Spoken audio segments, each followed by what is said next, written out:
Hello, everyone. It has been a while. For those of you that don't know me, my name is Brett. I go by ARC in the various UVS online communities.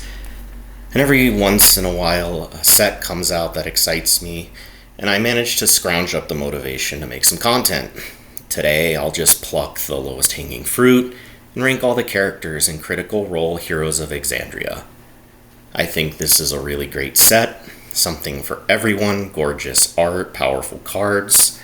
Just all around hats off to the crew over at UVS Games. Usual disclaimers.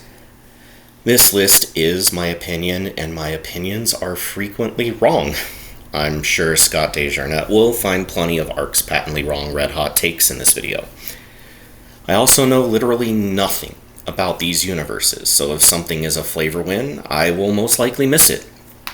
This is going to be a ranking of how good I think the characters are from a competitive standpoint.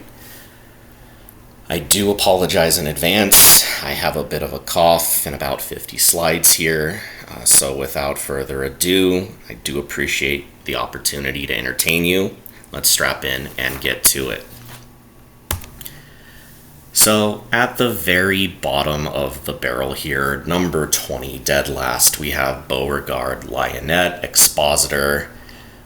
She's 6 hand size, 29, which are kind of the baseline stats these days. And her abilities read, enhance once per turn, your turn, discard 1 attack, check 6. Add the top 2 cards of your deck to your card pool face down as mid attacks with 3 speed, 3 damage, and the kick, punch, and slam keywords. Add them to the attack stack. Enhance, commit 1 foundation. Your face up, kick, punch, or slam attacks get +1 damage for each attack in your card pool. Now, it's not all bad with Beauregard. The Brawler keyword is like the best overall character trait keyword in the set. It has some really solid bonus text on foundations. She can convert difficult to play attacks into those 3 mid-3s, maybe just eke out that last little bit of damage. And at the end of the day, she can actually scale quite high if the game manages to go long enough. But that's all kind of wishful thinking, you know? As for the cons, it's a lot. She is keyword gated, and they're 3 of the weakest keywords in the set. She has to discard an attack to generate her face downs. Why wouldn't you just play the attack somewhere better in the string? And you even have to check a 6 to make 2 3 mid-3s. She can't pump her face downs. They're basically just kind of there to boost up her own face pump, and then they just kind of do some damage as an afterthought. And that pump takes commitment to scale while also asking you to commit a foundation. What that means is she needs to commit a foundation to pump an attack, but she also needs to have a very long string. So where are you getting these foundations to pass the control checks, to play the attacks, and then the foundations to also feed into her pump ability? I mean, you're never going to use her pump for 1 or 2 damage. By the time it's scaling up to 3 or 4, you've probably already committed most of your foundations. And finally, I feel this one is just kind of insult to injury. Her ultra rare extended back roundhouse is a blitz instead of just an enhance, and they have demonstrated that they are willing to put enhances back on attacks when it fits the need of the attack. Tyrion Darrington's ultra rare, for example. So in order for extended back roundhouse kick to be anywhere near good, right, you're gonna have to have at least 3 face down cards in the card pool in front of it. So you're gonna play it on a 7. It's a 4 low 4 on a 7. And then you can blitz and you can make some face downs at the end of the turn. Or you can play her flurry of bows, play her attack, spin the first iteration of extended back roundhouse to make the face downs, and then if you have a momentum that early in the game, you can echo extended back roundhouse, and you could feasibly do this on turn 3, but there are just simply more powerful things you could be doing and more free things that you could be doing as a character. There's just too many restrictions. It feels like they just missed the mark with this one. Next up, number 19, we have Lady Kima of Vord. She's 5 hand size, 36 vitality.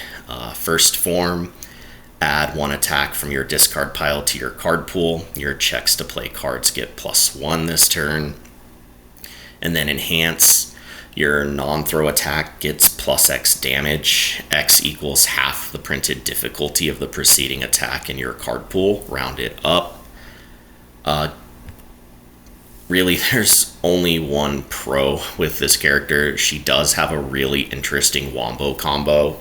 So you put something like Titan's Armbar or Colossus's Thermal Blast into the pool with Kima's first form, and then you just slam Levi's Rampage for like 50 damage by itself, provided you have enough momentum to do it. It's really compact, it's really easy to put together. Fire and Order both do have enough momentum generation. You could feasibly get this online. And I guess on the back end, she does have some synergies with like Camouflage Counter. Stick that into the pool, pick it up. As for the cons, she is a real 5-hander. She has no build cheat or draw cheat. Until she sees her card flow, her cards that let her see more cards, she's stuck at 5. There's nothing you can really do about it. On top of that, no abilities are live on the opponent's turn. This game is a back and forth.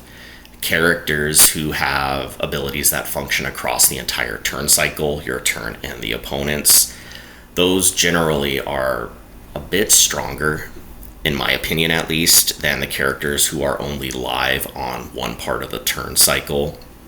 You just simply get to do more things. And then her pump will be difficult to keep consistent.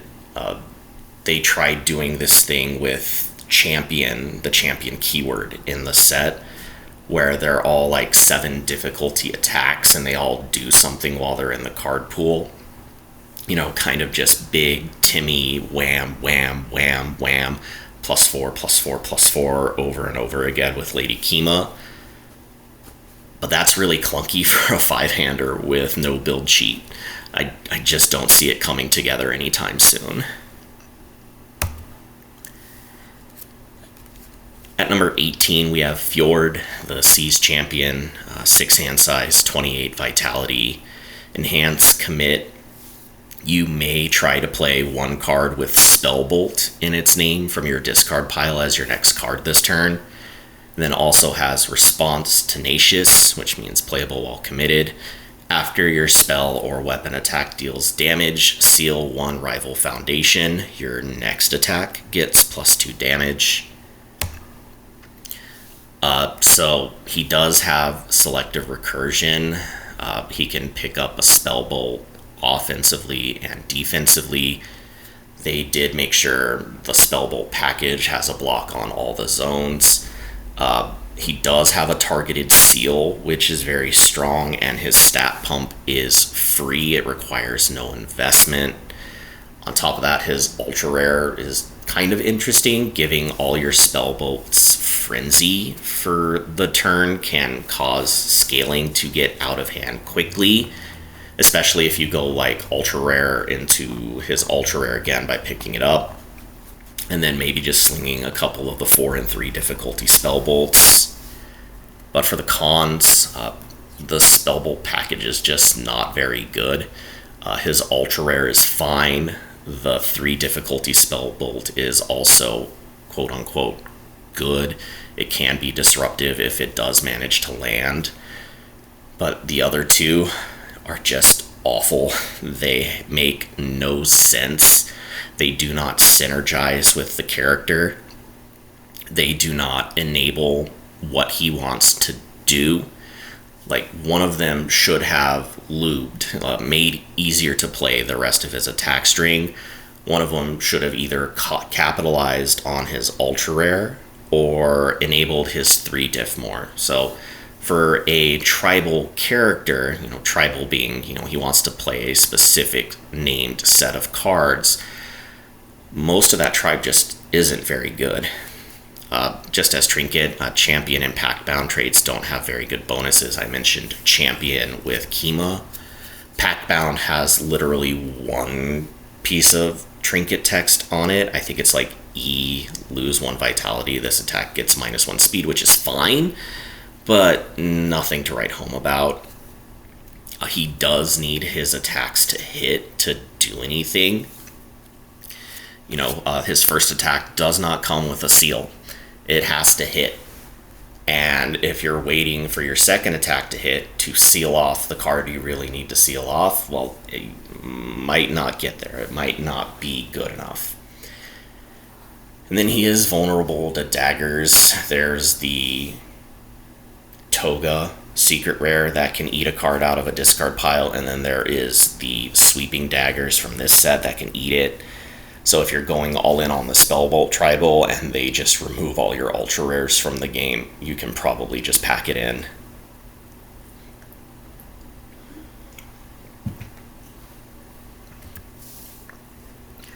Next up, we have Scanlan Shorthalt, Devious Troubadour. He's a 5-hand size, 33 vitality character. Response once per turn, Tenacious. After you play an action card, build the top card of your deck face down. And then Enhance, Commit. Reveal the top card of your deck. This attack gets +2 or -2 speed. If you reveal the non-foundation card, it gets +4 or -4 speed instead.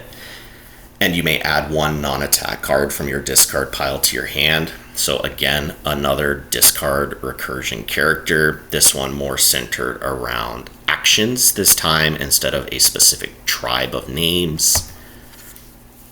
And both his abilities do offset his low hand size.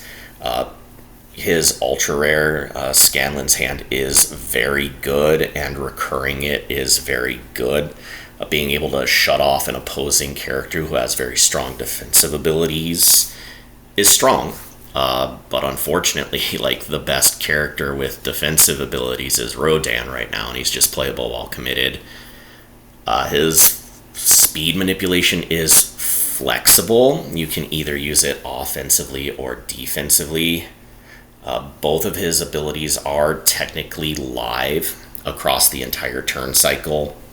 So if you find a way to play an action on your turn and then also on the opponent's part of the turn cycle, you are up 2 face downs, which can accelerate this 5-hander quickly. And then even if you do not hit on his enhance, knowledge is powerful. Knowing what the top of your deck is strong. I mean, there is a little bit of a peek at the top deck theme in this set. They even brought back the 1/4 where you name a card and you scoop it off the top.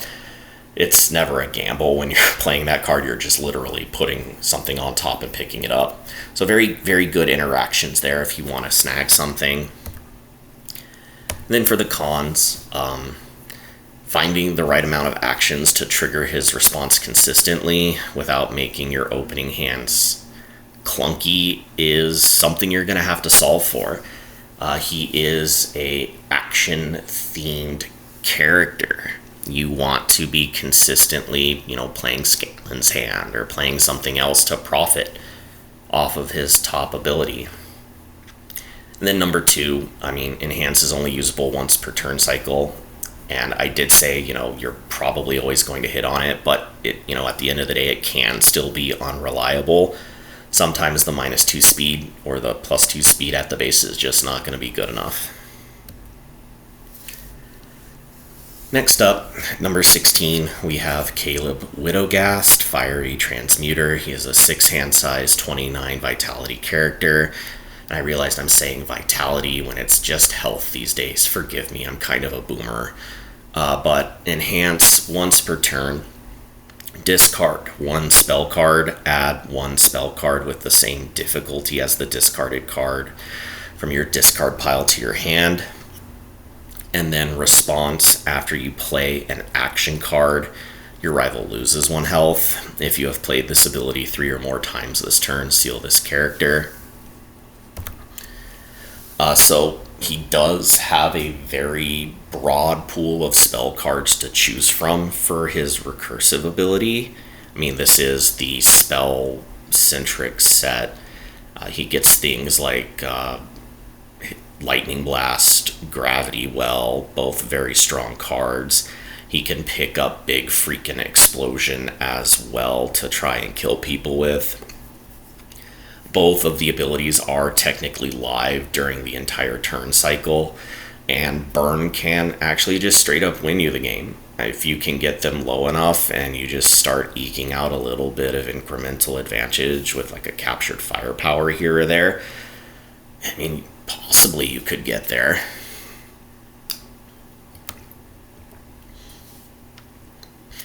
And then for the cons, he does not have any stat manipulation on his face. Characters like this who, plink you 1 every once in a while, kind of want to grind out that value. They generally need some sort of manipulation where they can just grind the opponent to a halt. Otherwise, characters can just go bigger, faster, and better than what he's able to put together. The recursion is a direct difficulty trade, a transmutation, obviously. You can't trade attacks for foundations to help smooth clunky turns. I think that would have been cool. There are also no spells that benefit on being discarded as part of the transmutation. I wonder if that's a reaction to Feral Shriek and Wishhard. Who knows? Again, recursion characters are vulnerable to daggers, and his burn does require you to either overload your deck with actions, again, possibly clunky opening turns, or you're going to have to sell your soul to combine firepower. Number 15, we have Yasha Nidoran, Orphan Maker, which is kind of a sick epithet. 6 hand size, 29 health. I'll get there eventually, guys. Just give me a chance. Static ability of if you take 3 or more damage from an attack, add 1 rage counter to this card. Enhance, your attack gets plus X damage. X equals half the number of rage counters on this card, rounded up, plus 1. And then enhance, once per game, remove 6 rage counters from this card. Your rival removes 2 cards from their hand. Spooky. Hand Rip can end turns if used defensively, and it can end games. You're really going to be opening your opponent up. We're kind of moving past an environment where cards don't flow as freely as they used to. It honestly felt like everybody and their mom used to draw 8 trillion cards. There are still characters that do that. It's just not everywhere all the time. Her pump is free. You don't have to invest a foundation into it, Beauregard. She is a better user of Grog's Rage than Grog. I think Grog's Rage, the secret rare, is actually really sick. And there is enough rage counter generation in this set where I think you can wombo combo people with Grog's Rage just for 1 billion. And if you're not in the Grog's Rage camp, you do get access to Violent Animus Shot, which combined with her Hand Rip can put people in a rough place very quickly. As for the cons, the scaling can be slow or unreliable. There are characters that will go bigger than she does quicker. Grog exists cards. This is just kind of a sarcastic throwaway because everyone seems to be riding Grog. And then, why is her bottom E once per game? I mean, if I can get 6 rage counters between taking hits and using things like I would like to rage, remove those, and the game doesn't end, you should let me just start reaccumulating the 6 rage counters again. Because by the time I get to that second set of 6, I'm probably already dead, or I am going to kill the opponent. Next up, we have Pumat Soul, Magical Proprietor, 6 hand size, 28 health. Enhance once per turn, remove 1 foundation from your stage, build 1 asset or backup from your hand, and then also response once per turn, discard 1 card. After you play an attack card, choose 1. It gains EX3, so you get a little bit of speed scaling. Your rival commits 2 foundations, or you just draw 2 cards. Here is a cheaty face. Cheating a card into play can be a very strong mechanic. There are expensive but powerful things like USS Cerritos. Getting those online faster, you can start grinding out advantage. You can also start piecing together combos. You can play something like Farewell to Friends and then double Psychic Spirit Glass people, which locks 3 cards in their hand, which is very strong. The abilities are live across the turn cycle, so you are doing things on your turn and the opponent's turn, and the response is flexible. You always have an option to do something, even when you're blocking with an attack card. Most likely you're just going to draw the 2 cards to refuel, but sometimes committing the 2 foundations, maybe if you have like a showdown to follow up with, that can really throw a wrench into the opponent's attack turn. Then for the cons, how many times can you trade in a foundation before it just starts to be a net negative for you?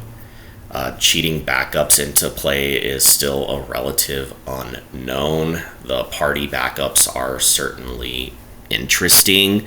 I still don't think they're strong enough. I still think most people are just going to ignore it when they're walking the dog. He does have to maintain a steady stream of cards. So he has to have foundations to fuel his ability.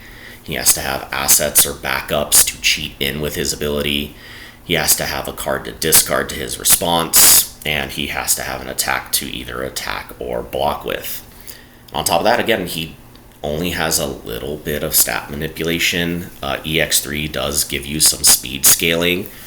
But if you're doing like the Psychic Spirit Glass stuff and just locking the opponent out of their hand, you'd really wish that was like Powerful 3 instead, because the speed's just not going to matter. So closing the games could be tricky. You could, hinge on the commit 2 foundations, do something like Pressing the Advantage. That's a strong card.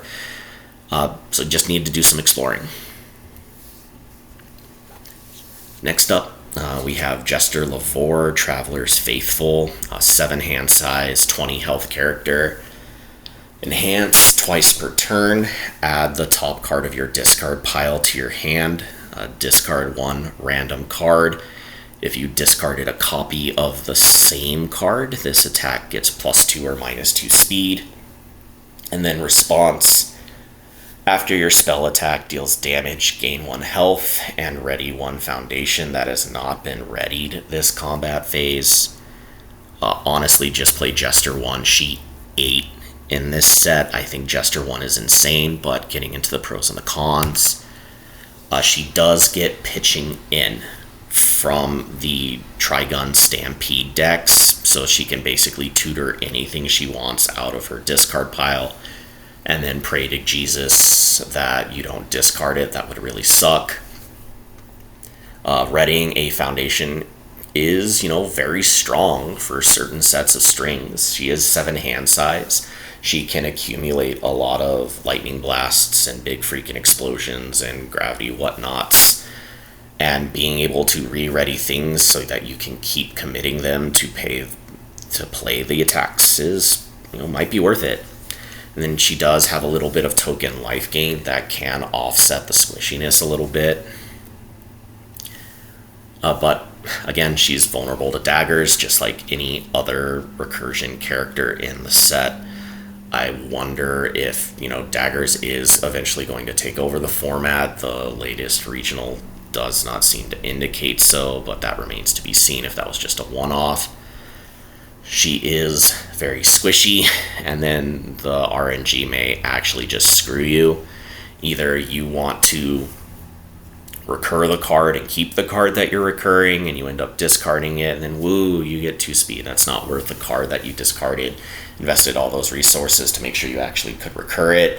2 speed's just not worth it. And then, there will be some times when you need the -2 speed, like right now, and you just don't get it. It's the card's just not in your favor.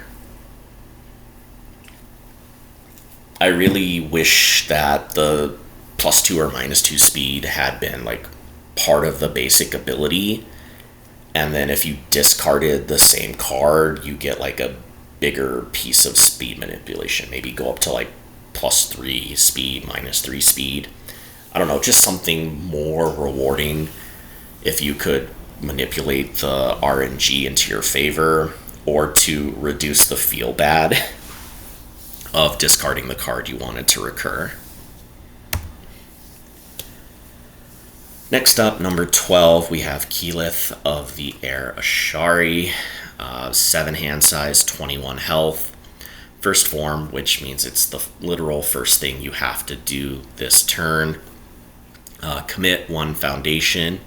You unflip 1 foundation. Enhance once per turn.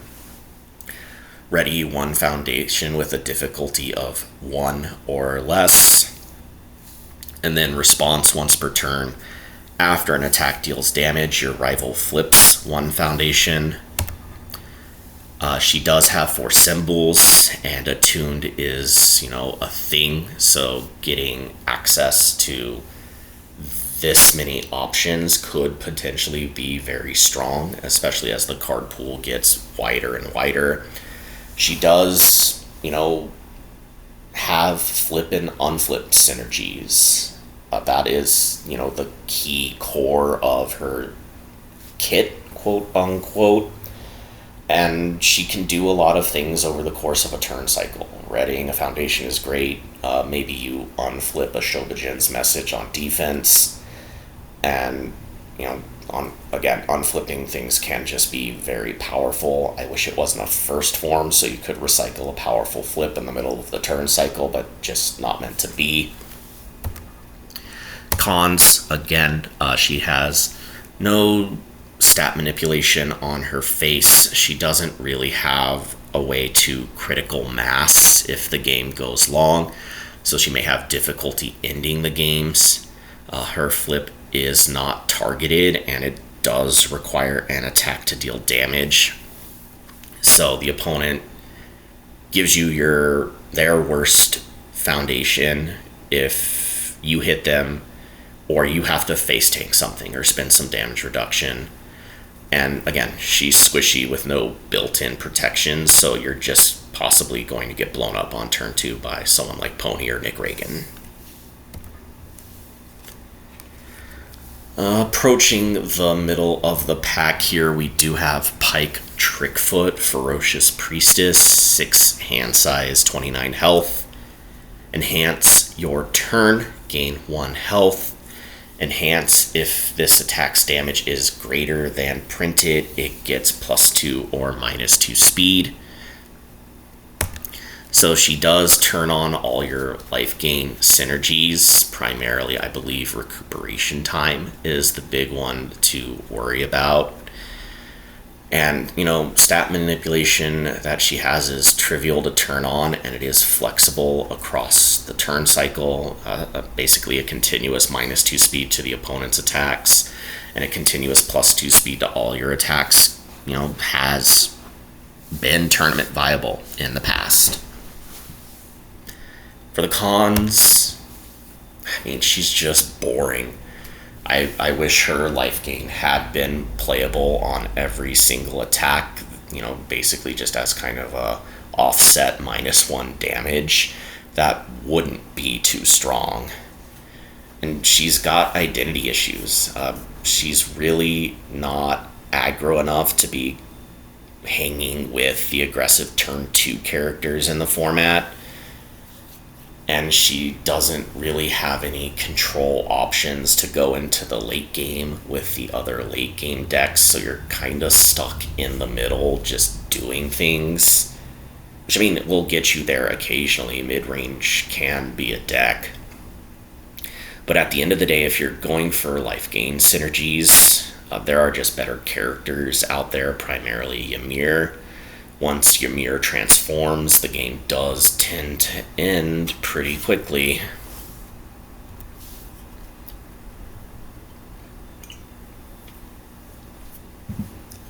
Number 10, I have no idea how to pronounce this guy's name. I've heard it Essek, I've heard it Asik, I've heard Sek, whatever, something Thelis, expert Dunamancer, a 7 hand size, 19 health character. Response once per turn, Tenacious, remove 1 action from your discard pile. After a player makes a check to play a card, they recheck. And then enhance, commit, your spell attack gains echo. Giving any spell echo is very strong. Again, this is the spell-centric set. They made some very good spell cards. Those are the big 3 I'm always talking about. Lightning Blast is just a bucket of stats. Big Freaking Explosion is an even bigger bucket of stats. And then Gravity Well is actually kind of a sick tech card. It forces the opponent to commit to foundations if they want to be allowed their destroy synergies. Which I wish the card had just said the opponent can't destroy foundations during this attack, or this turn or whatever, just shut it off. The destroy synergies in this format are kind of overwhelmingly strong. It would have been great to have an actual safety valve on that. And then the response can be the very definition of clutch. Big bucks 1 time, no whammy. If you need to pass that 8 and you flip a 2, my brother, you get to go again.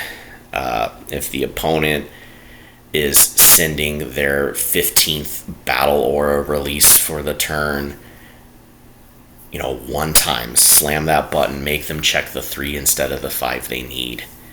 And then I think Fortune's Favor is kind of nuts. I know that's not directly related to the character. I would just take the opportunity to point it out. Pay attention to that card. Moving on. Oh boy, he's even squishier than the rest of the squishy people behind him. Then his response can also just be not clutch. Again, it's RNG. If you need the opponent to not check a 5, they can straight up just check a 5 again, and you can just straight up whiff again. And the response does require fuel from what is generally a very limited resource. You're not going to be packing too many actions into your deck, so your opportunities to use it might be kind of limited. You'll have to evaluate if this is a good time to burn one of your actions in order to respond. Next up, this is probably the character I am most wrong about.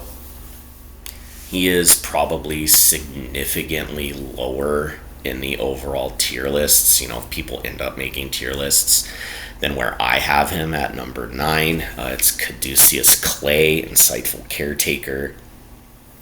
He's a 5 hand size, 34 health character, so he's got a big butt.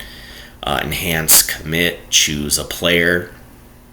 That player gains 4 health. Each backup in their stage gains 2 stamina. And then enhance once per turn, Tenacious. This attack gets plus X damage or minus X speed. X equals the number of backups in your stage plus 2. If X is 4 or greater, draw a card. honestly, I can't believe I lived to see the day where gain 4 health on a character is something that could be printed, and it's not just the most dominant thing in the format. I mean, we had Recovery Girl, and she's even more insane than this character is. Significantly more insane again. This is probably my worst take of the video. But I've been around since this game began, and I've never really seen formats that could tolerate repeated gain 4 health. Basically, blanking an entire attack on a commit, just gaining everything you soaked back, is really strong. And if the opponent doesn't keep the pressure on you, if they have a whiff turn, and you get to untap and get that 4 health like unmolested, I mean, you're back in it, baby. And that makes him possibly unkillable past turn 3 or 4. Immortal Shapeshifter is a stupid card. Recuperation Time's a stupid card. There's just a lot of stupid I can't die cards in these symbols. So you're going to build a wall. The opponent is going to pay for it, and they're going to join you in the misery. And, he's the best backup character yet. Again, backups are still kind of an unknown entity at this time. But he's the one that benefits the most from them. His kit, quote unquote, is the cards that synergize the most with backup characters. He could give damage. He could build backups with his 3 diff. Like if you block with a backup, you can build it down. So you get a little bit of an acceleration there. So, if there is a strong backup matters character who isn't doing like wombo combo things with Harness on Death or Grovekeeper's Authority, looking at you, Elder Toguro, I think this is the character to do it. And for the cons, again, backups are still not a proven entity. The tempo loss, and I know Broberg is going to scream at me because I use the word tempo, but the tempo loss you get as a 5-hander playing a backup when you should really be building foundations is not insignificant, and I don't know if the party backups are strong enough to where the opponent will actually have to address them. Again, they can probably just be ignored, which is unfortunate, but you can still try building that wall. And again, long games are going to be long. You're not really going to be trying to kill anyone legitimately, I think. I think you're gonna be doing stuff with Death Rattle just to plink them down. I think eventually you will, pop a Grovekeeper's Authority and just burn them on the unique keyword a whole bunch, or maybe find a way to mill them out. Those are all opportunities to be explored. But that's going to take a lot of time to develop and refine that strategy. And then on top of that, there are decks where no matter how deep Caduceus goes, they will just go over the top of him. He is going to be slow. He is going to have some cute synergies that he needs to establish. And there are decks like Nick Reagan and Four Eyes that just don't care. You're going to die if you give them the opportunity to critical mass.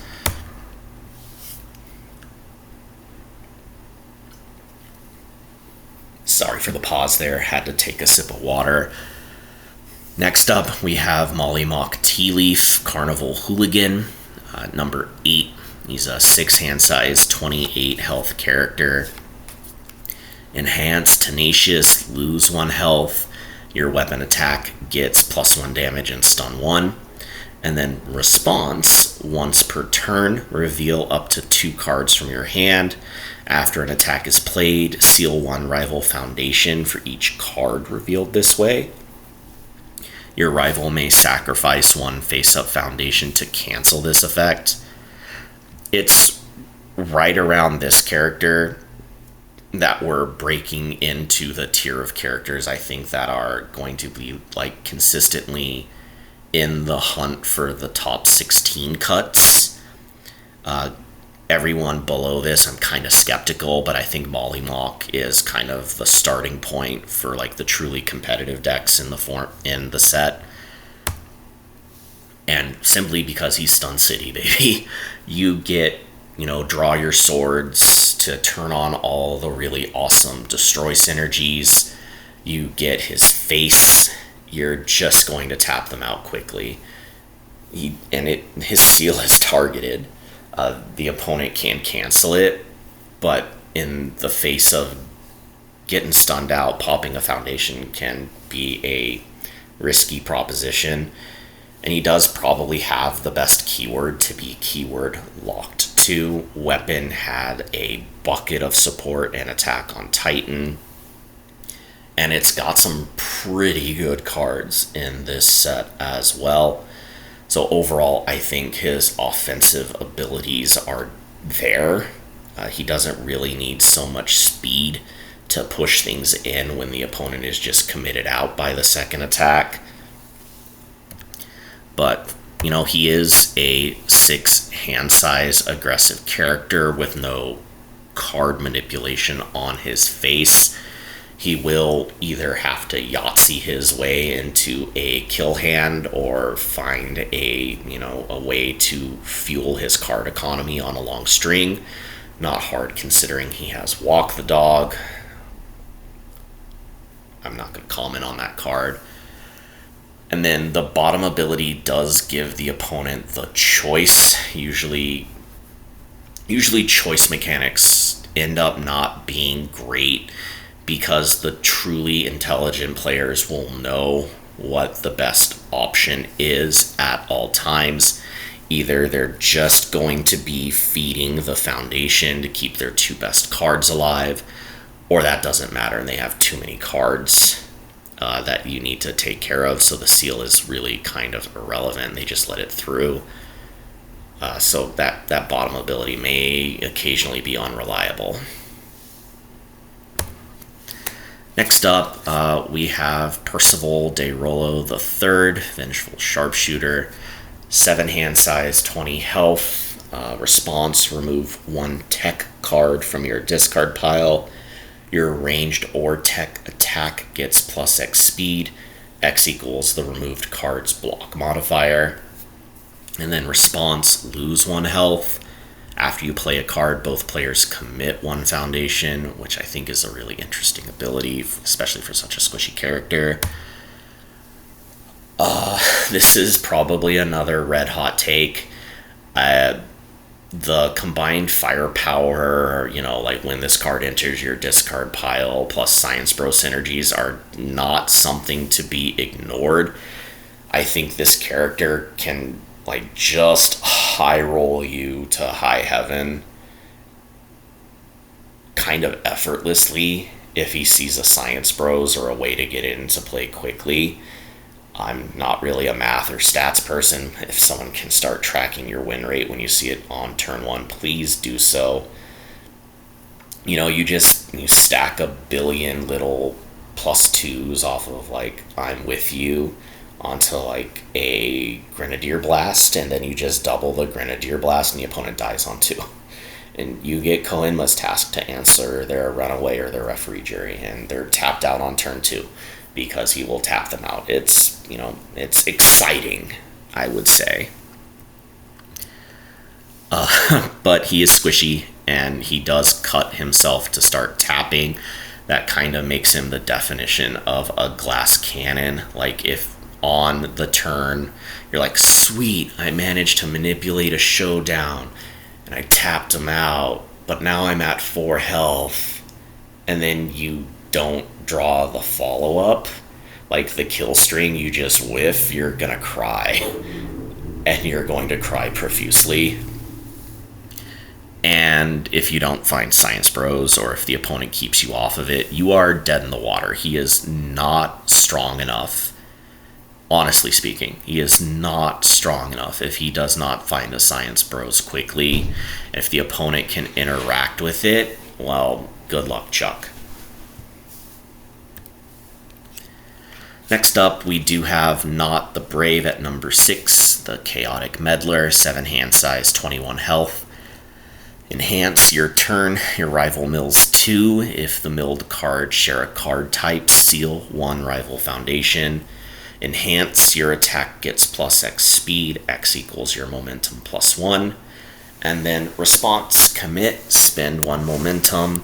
After you block an attack, it deals no damage. So kind of what we call an omni block and a Phytophobia. Mikasa defeats, I believe it's the female Titan, the 2/4 from the first set. A strong ability, and overall just a really good mix of abilities. She gets things like Determined Advance to just snap her momentum up quickly. So if you're not ready to be dealing with +3 or +4 speed on turn 3, you're just going to get rolled. On top of that, she gets Targeted Seal. It is a little RNG dependent, but Targeted Seal to turn off the defensive speed manipulation or things like Keiko's Aid is, exactly what you want for an aggressive character like this. The mill does have some, nominal interactions with some of the thief-centric stuff in the set, but that's not really worth getting into. And then her responsibility is defensive enough. You can devote most of your resources towards the offense, have a small defensive package where you just make, blocking one attack and then omni-blocking another one be good enough, and then you just draw your kill swing on the back end. It's, probably what she's going to be looking to do. But she does require a momentum to get rolling, so she is vulnerable to getting nuked from orbit on turn 2. And if the opponent can interact with your momentum, you can dirtle a little bit. Again, you will lose your defensive ability and you will lose your scaling. So characters who will have like instant Shining Flash or the 1/5 in this set, it's the fire card that flips and mills 3 and the opponent just pitches a foundation. Those can actually often just be super disruptive to characters that scale off momentum. And I think that Fire Foundation is going to be everywhere. It does everything Fire wants to do. I think that card's really good. And I know it's kind of a cop-out having a tie for 4th and 5th. I am not doing this just to be cute and, to have the art panorama side by side here. But genuinely, I spent like half an hour trying to figure out who should be 5th and who should be 4th on this list. And I couldn't make a decision, so I just made it a tie. We have the brother and sister, Vax'Ildan, Daggermaster, and Vex'ahlia, Protector of the Wilds.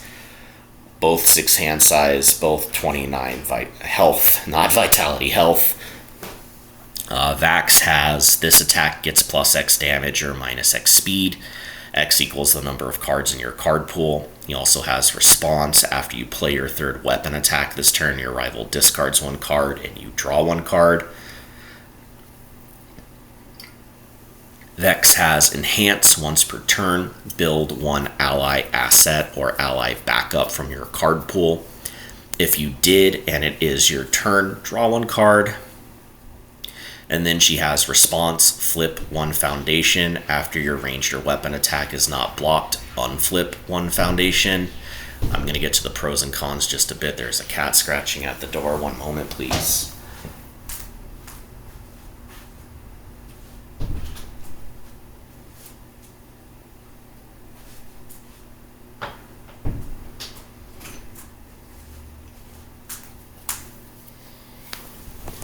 Thank you for your patience. On to the pros and cons here. So we'll start with Vax. Bo cries in a corner. It's basically Bo, but better. Bo scales off of the number of face-up attacks. Vax just scales off the number of cards in your pool and does function defensively. So, when you're blocking a long string with Vax, you get -1 speed and then -2 speed, -3 speed. It's kind of like ignoring progressive difficulty on your block strings. Obviously, speed's a significantly easier stat to manipulate than progressive difficulty, so it's not a direct one-to-one equation, but it's often close enough. Again, has the best keyword to be locked to, has hand rip, which can be super disruptive, and a lot of the, like common and uncommon hand rip in this set is also pretty good. I like throat slitter a lot. And, he gets value off combined firepower. That is the card that really enables his damage to get out of hand very quickly. You kind of just stick them all in your pool on the first attack. Opponent has to block the first attack, which sucks. Most people don't like blocking the first attack because they don't know what's coming after it. And then everything after that is wearing like 3 or 4 damage, and you have a discard coming on top of that, so it can just overwhelm the opponent very quickly. Then as to the cons, again, it's another combined firepower deck. If that card does get banned or set to like some sort of giant only restriction, I would not be surprised. And he being a combined firepower deck, he will want to have ways to remove cards from the game to turn it on, and he does not have a built-in way to do that on his face. So if the opponent can keep you off of his enabler, it might just be slow enough. And then the response for the hand rip does require a not so trivial investment. Finding 3 attacks can occasionally be tricky, especially in a world of Genkai's Guidance and Capes. So just putting a string together on a 6-hander, gotta solve for that 6-hand size question. Then Vex Pros, I might be a little biased. I love these kind of characters. They just do cute engine garbage, and you eventually just accumulate too much value. I am really an eternal resident of Value Town, but the ally keyword is a very strong utility keyword, and the top enhance is an absurdly strong recycle. Like if you're, pulling Trinket in and out of the pool, that is one heck of a glow up. That is a lot of damage out of nowhere. And then for Jarrett, the backup, where a weapon is blocked, you just put that in the pool and pick your weapon back up. That's really good, because you just get to build it back down. So you have like Hunter's Ally. You put in Jarrett. Do they take the Hunter's Ally? Cool, sweet, basically free attack. If they block Hunter's Ally, Jarrett goes in the pool. You pick up Hunter's Ally. You play, your 4 diff. You build Jarrett back down, and you present the same problem again. And then the repeatable unflip can enable some really stupid things. Pie in the Sky dream is to put together the Air Force style debuild package again. Air Force style is an old Midoriya foundation that says response flip after the opponent readies a foundation during the combat phase, I believe. Something along that line. They shuffle it into their deck. So you find ways to ready the opponent's foundation. Midoriya also has a 1/5 that readies a foundation. You get +1 speed, +1 damage. That's the primary enabler. You flip Air Force style. You debuild their best foundation by shuffling it into the deck. And then you combine it with things like positional advantage, which will pop a card back to their hand. It's also a weapon, so you get to present the same problem with Jarrett. And you just get this really neat, kind of cute debuild package on symbols that don't really get it. It's worth exploring, at least in my monkey brain. And then for the cons, she is synergy dependent. If the opponent can disrupt or ignore your synergies, then she's stuck not doing much. Again, it might just be too cute. Obviously, Trinket for +8 damage out of nowhere is really strong, but the rest of it is just kind of value town stuff, and it might not be good enough. And then her unflippability does require attacks to land, and with no stat manipulation on her face, getting those things to land can be a tricky proposition, especially with Rodan surging back into the environment. Just a really obnoxious character to play into.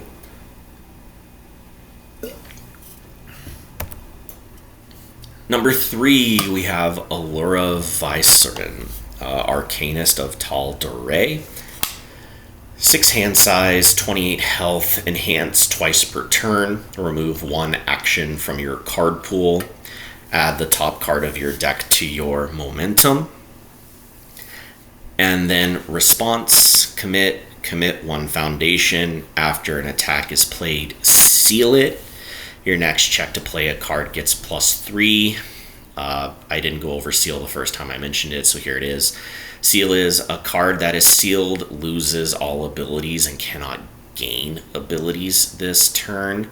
So, for instance, like it shuts off Nick Reagan for at least one of his attacks. You still have to deal with the stats, but at least he doesn't get to like death from above you every single one. So a very, very strong response.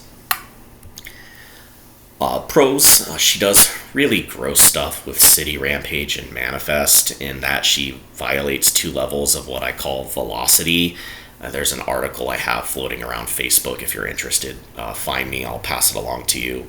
But basically it has to do with how good you are at cheating resources. But she violates velocity by removing the progressive difficulty from her actions while simultaneously generating a momentum. Progressive is one of the more stronger things to skip past, and generating a momentum is always good value. So you do things like City Rampage, you slam a Walk the Dog, remove the City Rampage from the game, you have a momentum for it, you draw a card, you feed it into Powerful, you slam another card, you manifest the Walk the Dog into your momentum, and then you eat the manifest out of your card pool. So just really cool synergies with some very strong actions. And again, the response is a proven strong defensive ability. There was an old character named Lilith who had the same thing, and she was competitive.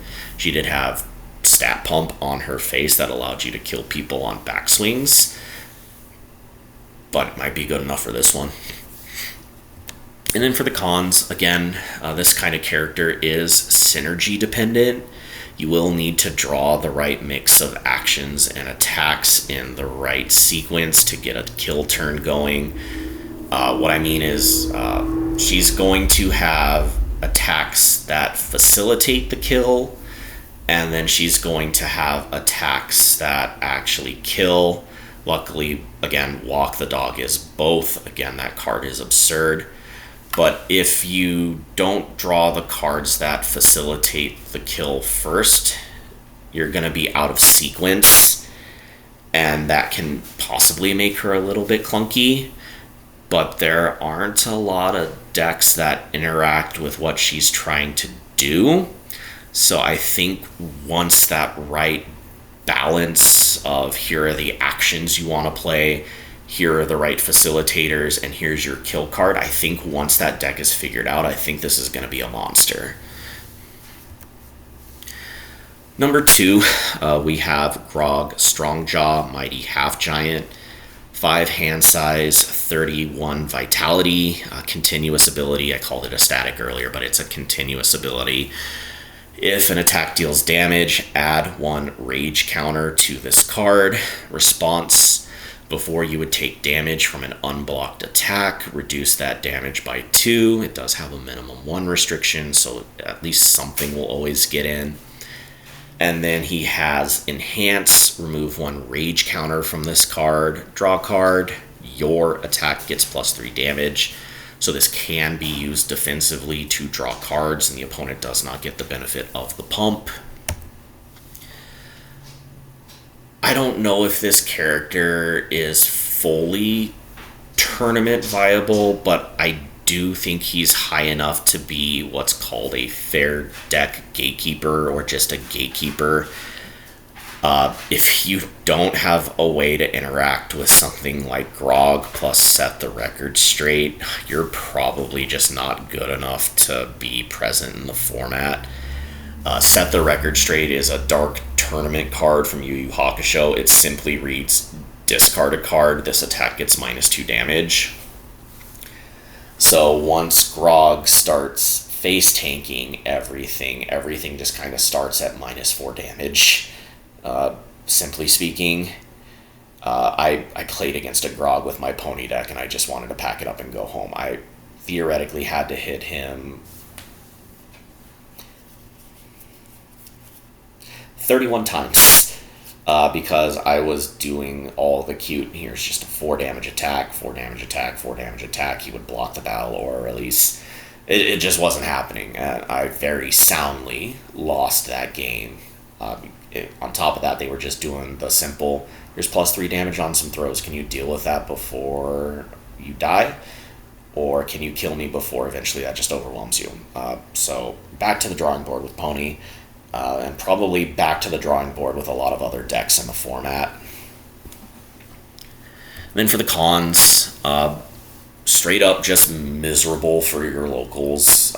I cannot in good faith recommend you bring this deck to your locals if they're not experienced players. Please do not bully the newbies. This game is small enough as it is. Reserve this deck for your tournament gauntlet. Have this be like the litmus test. This character will drive new players away from the game. Just because when it feels like your attacks aren't doing anything, that feeling of futility, that's miserable. That's not fun. I am an experienced, semi-competitive player, and I was very frustrated with that experience. He does get shut off by Scanlan's Hand, but I don't know if a lot of decks are going to be running it. They should. And then finally, he is actually slow enough for the more broken critical mass decks to just go over the top of him. Bedazzled Helm Blast is a stupid card that just reads you die once the momentum is there.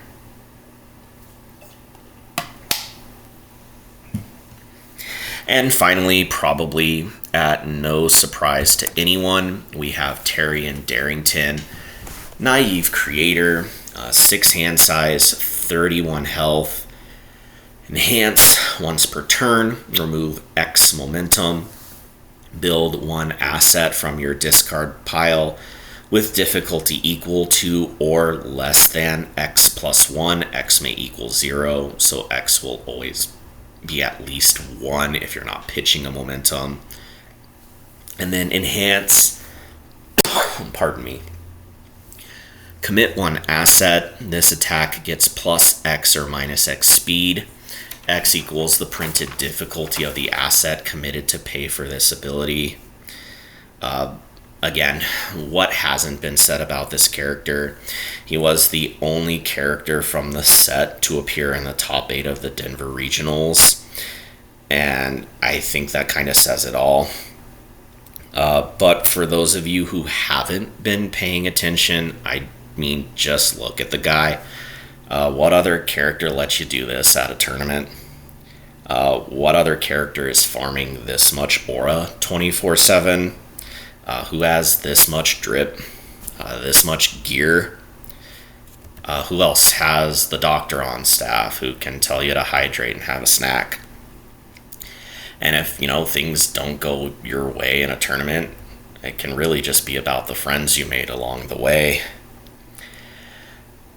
And if you're still just not feeling it, you can get on your spaceship, summon Exodia, the Forbidden One, sacrifice the tournament to the Eclipse, and at that point, there are no pros, there are no cons. There's only you, the Abyss, and Nick Rakens removed from game pile. Good night, everyone.